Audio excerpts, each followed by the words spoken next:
नमस्कार सबैलाई अनि स्वागत छ मेरो युट्युब ब्लगमा। आज चाहिँ म तपाईँहरूलाई मुस्ताङ यात्राको भिडियो देखाउने छु।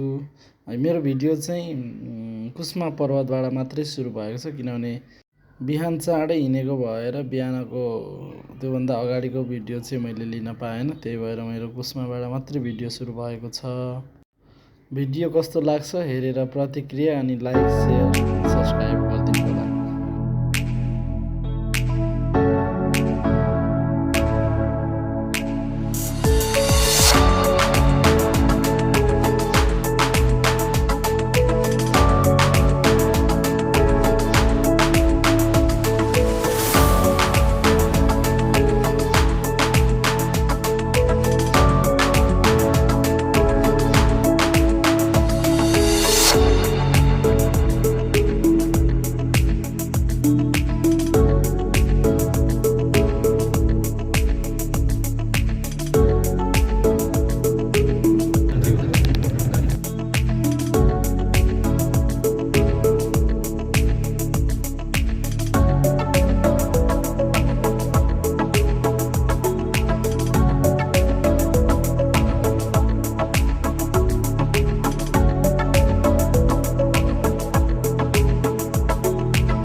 साथीहरू अहिले चाहिँ हामी तातो पानी आइपुगेका छौँ। अब यो तातो पानीमा चाहिँ हामी एकछिन रहन्छौँ, आधी घन्टा जति तातो पानीमा बस्छौँ, नुहाउँछौँ अनि त्यसपछि मात्रै हाम्रो गन्तव्यतर्फ अगाडि बढ्छौँ।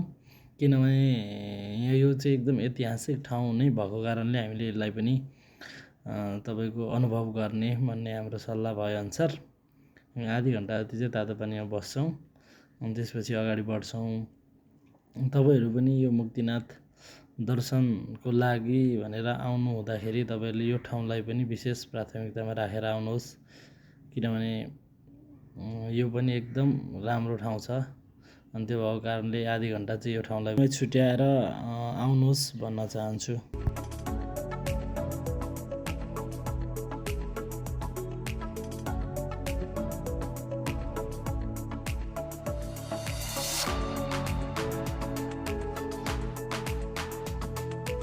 अनि खोल्ने नि अनि कहाँ अनि त्यत्तिकै लुगा खोल्ने पछि पाल्ने त यहाँ पाइन्छ होला नि त। ऊ चाबी पाइँदो रहेछ त्यहाँ। हाफ प्यान्ट कट्टो नि पाउँछ पाउँछ पाइन्छ अरे त यहाँ। हाफ प्यान्ट कट्टो पनि पाइन्छ। किन्नु पर्ने त होला नकिन्। हामी चाहिँ तातो पानी स्नान आधी घन्टा चाहिँ तातो पानीमा स्नान गरेको हाम्रो गन्तव्यतर्फ फेरि अगाडि बढ्यौँ। झन्डै 45 मिनटै भयो भन्ने कुरा भयो हाम्रो स्नान चाहिँ। धेरै 45 तर पानीमा बस्नु साह्रो रहेछ। रिङ्गडा चलेर भोक लागेर 45 भोक लागेर पेट पोलेर सबै कुरा भयो एकैचोटि। अबडाले बिस्कुट खुवाउनुहुन्छ होला। यस यस यो त धेरै टाढो हुन्छ घरकोलाई सिक्किम जानु। धेरै टाढो हुन्छ साँच्चै भनेको धेरै टाढो हो। पोखरा घुम्छ अनि कसरी टाढो चितवन घुमाउने एक दिन, एकचोटि चितवन एक दिन होइन, अनि यहाँ पोखरा एक दिन, अनि यता एक दिन।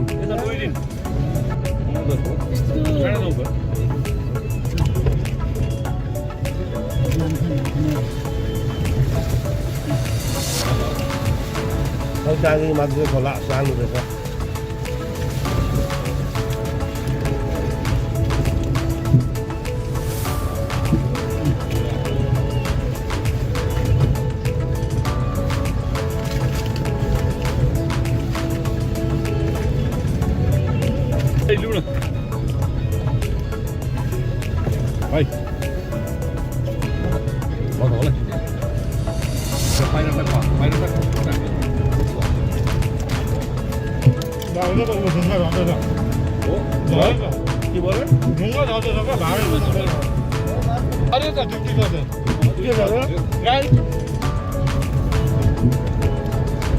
अघि यो खाएको भात निकै बस्थ्यो होला पानीमा होइन। तल रूपसेला पनि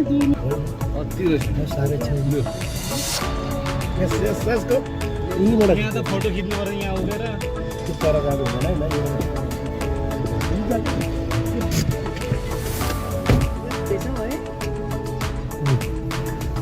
अघिको झगडा त यस्तो थिएन नि।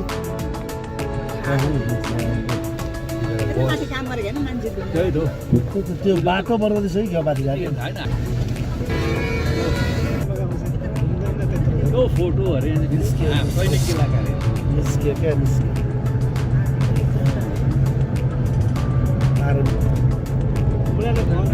माथि नतो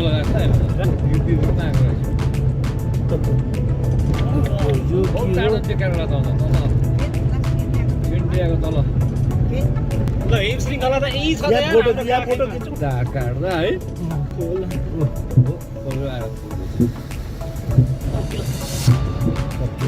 सडकले लगानी गर्न सक्दैन। सडकमा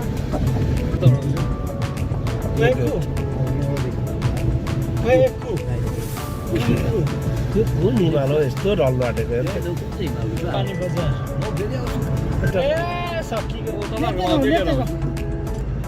घाँस नाग्यो कालो पनि गेस्ट हाउस पुग्न लाग्यो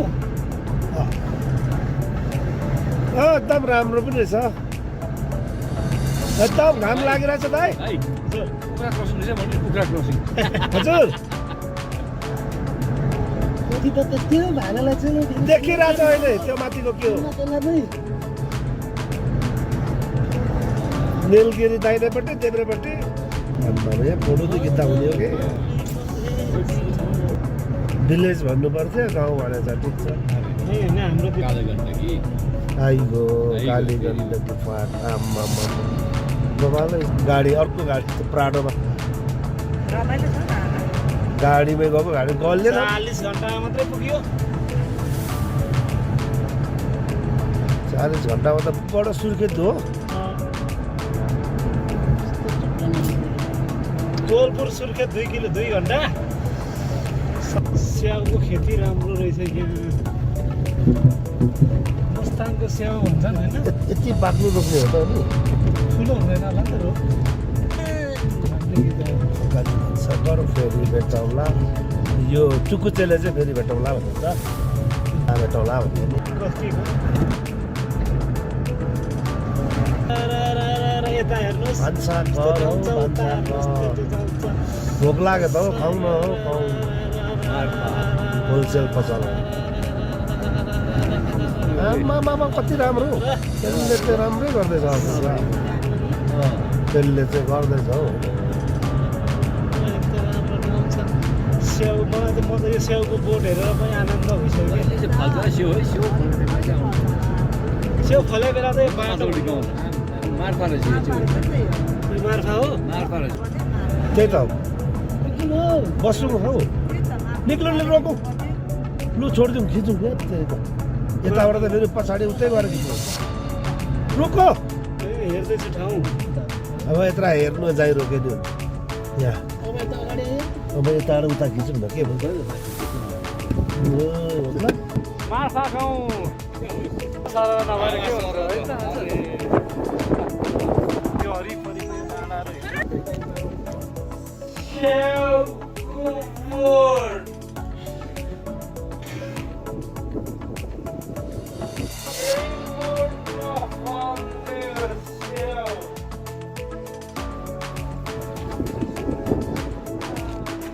पछाडि हाम्रो सामान छ नि त हजुर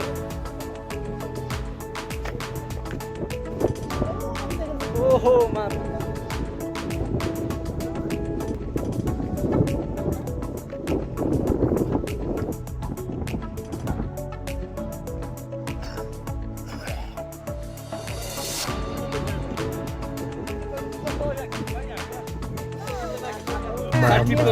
के भन्नु हामी अघिको चाहिँ होला हौ यस्तो चौरी उयो याक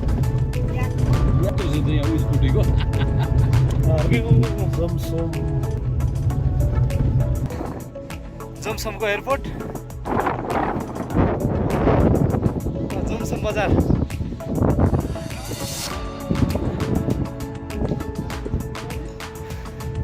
खाना आयो खाना 45 मिनट अबको जति दार्जिलिङ हुन्छ लु हस् हस् हुन्छ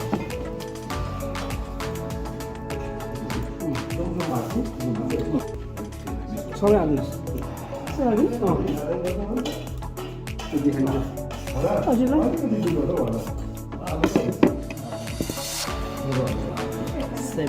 छिटो मिठो बनाएर मिठो खुवाउनु तपाईँलाई धेरै धेरै धन्यवाद तपाईँको यहाँबाट कति माथि छ अर्को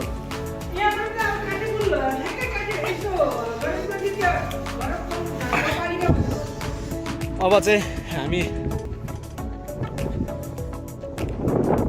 अब कागबेनी पुग्छ काग मुक्तिनाथ पुगेर फिर्ने हो आजको हाम्रो यात्रा मुक्तिनाथसम्मको छ अब फर्केर भरै सक्यो भने पोखरै पुग्ने होइन भने अब बेनी चाहिँ पर्वततिर बसेर अनि भोलिको यात्रा चाहिँ हुन्छ हाम्रो कुरा भोलि चाहिँ हामी सायद विराटनगरै पुग्छौँ होला विराटनगर पुग्छौँ जस्तो लागेको छ थाहै न कति हिँड्नुपर्छ। अब यहाँ गाह्रो भइरहेछ है, गाह्रो भइरहेछ। यहाँ यसरी यहाँ पनि केबल कार बनाउनु लाउनु पर्ने भयो। 15 ढकाल्छु ल है। यहाँ पनि केबल कार बनाउनु लाउनु पर्छ।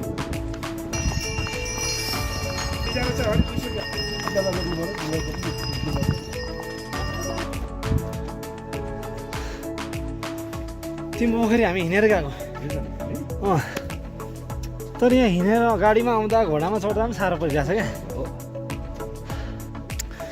गाह्रो भइरहेछ। धन्न मौसम खुल्यो, अब हिउँ परेको भए त हाम्रो बिजोकै हुन्थ्यो। म हेर्नु 37 को हाइटमा पनि सिङ्गली यस्तो कपडामा छु। त जाडो भन्ने भएको छैन, तर लेक चाहिँ लागिरहेछ क्या। कस्तो चिसो भएको छैन यहाँ बन्दै। यस्तो लुगा लाएर पातलो लुगामा छु, रही पनि जाडो चाहिँ भएको छैन, तर लेक चाहिँ पुरै लाग्यो। साह्रो नै परिसक्यो। ज्वालामाई आम्मामा, त जमेकै पानी आइरहेको नि त।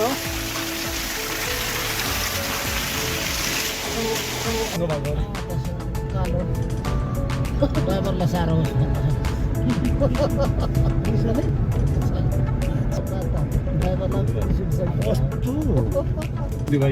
खिचो हो है। यसो यहाँसम्म आएको छु। त्यो माउन्टेन डेजर्ट अर्को पालि गर्नु पर्यो अनि अर्को पालि चाहिँ नआउने हो फेरि। यता चाहिँ होटल जाने बाटो फेरि आऊ न पछि। होटल जाने बाटो हो त त्यहाँबाट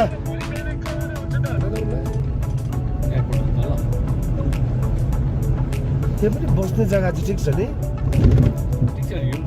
बास यहाँ बस्न एउटा घर किनेर हामीलाई त मलाई त कस्तो लाग्छ भने खाना खाएको बस यहाँबाट एउटा लिइहाल्नु हो के हो यो? के हो यस्तो यो? हो के हो यो तपाईँहरूको चाट हो क्या यो के चाट हो? हाम्रो फागु पुर्ने फागु पुर्ने आज फागु पुर्ने हो र? होइन हाम्रो फागु पुर्ने अस्ति नै हो अहिले लु खोइ जानु त। थ्याङ्क यू एकैछिन ल।